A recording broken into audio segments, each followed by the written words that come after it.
Seperti biasa, sebelum kita memulai pembelajaran, marilah kita membaca doa sebelum belajar terlebih dahulu. Membaca doa masing-masing di rumah, silahkan dimulai. Pertemuan kali ini kita akan belajar mengenai tema 5, cuaca, subtema 4, cuaca, musim dan iklim, muatan bahasa Indonesia KD 3.4.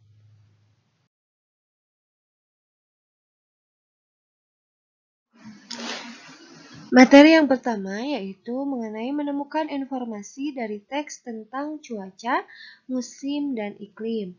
Ayo ingat kembali setiap teks memiliki pokok-pokok informasi. Pokok-pokok informasi tersebut terdapat di setiap paragraf yang menyusun sebuah teks.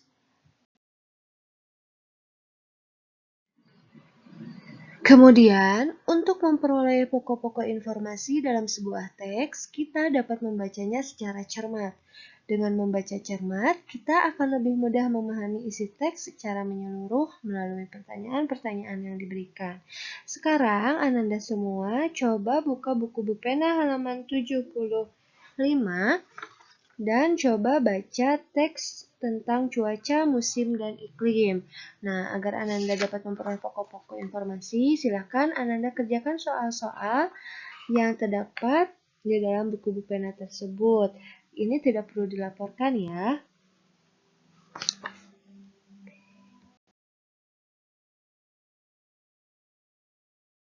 Selanjutnya, menemukan pokok-pokok informasi berkaitan dengan musim di Indonesia. Nah, kita ingat kembali ya, bahwa musim di Indonesia itu terdapat 2 musim, musim hujan dan musim kemarau. Untuk mengidentifikasi pokok-pokok informasi, Ananda harus membaca terlebih dahulu teks dengan cermat dan menandai kata-kata yang Ananda anggap penting. Setelah itu, Ananda dapat menuliskannya kembali menjadi sebuah kalimat yang berisi informasi dari teks tersebut.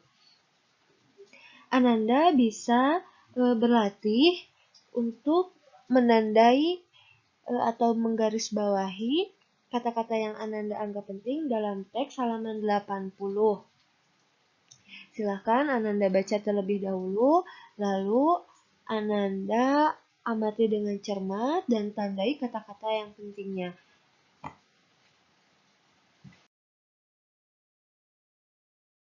Selanjutnya, menceritakan kembali percakapan yang diperagakan. Untuk dapat menceritakan kembali informasi dengan lengkap dan jelas, Ananda sebaiknya mengidentifikasi terlebih dahulu topik apa yang sedang dibicarakan. Lalu, informasi penting dicatat supaya dapat disampaikan kembali dengan lengkap dan jelas. Nah, contohnya terdapat dalam buku Bupena halaman 81. Kita coba bacakan teksnya ya. Sore hari, setelah pulang belajar kelompok, Fitri bergegas ke kamar kakaknya. Sore itu, kakak Fitri baru saja pulang dari kunjungan studi ke Badan Meteorologi, Klimatologi, dan Geofisika atau BMKG. Fitri tidak sabar ingin bertanya kepada kakaknya. Nah, sekarang bacalah percakapan Fitri dan kakaknya berikut. Fitri, wah, kakak sudah pulang ya? Bagaimana tadi kunjungannya ke BMKG? Kakak, iya Fit, kakak baru saja sampai. Menarik sekali kunjungan hari ini. Kakak tadi dijelaskan tentang pengaruh perubahan iklim di Indonesia loh. Nah, Fitri, apa itu perubahan iklim, Kak? Kakak, kamu pernah merasakan cuaca yang berubah secara tiba-tiba, Fit? Nah, perubahan iklim adalah perubahan pola cuaca yang terjadi dalam waktu puluhan tahun dan tercatat secara statistik, Fitri. Oh, jadi perubahan cuaca yang tiba-tiba adalah salah satu akibat dari perubahan iklim ya, Kak? Kakak, benar Fitri. Selain mengubah pola cuaca, perubahan iklim juga menyebabkan meningkatnya kejadian badai, mencairnya es di kutub, dan meningkatnya permukaan air laut di daerah tropis karena meningkatnya suhu bumi. Fitri, ternyata cukup mengkhawatirkan ya Kak pengaruh perubahan iklim. Adakah yang bisa kita lakukan untuk mengurangi akibat perubahan iklim Kak? Kakak, tentu ada.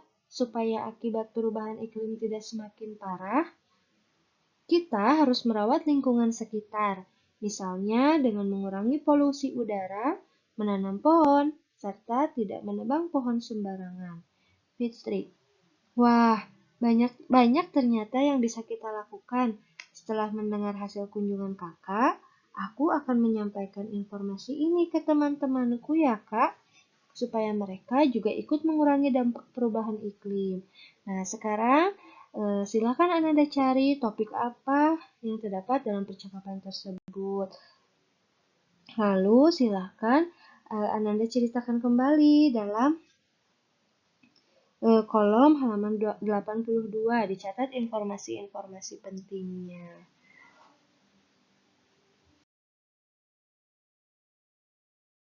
Yang terakhir yaitu menuliskan pokok-pokok informasi.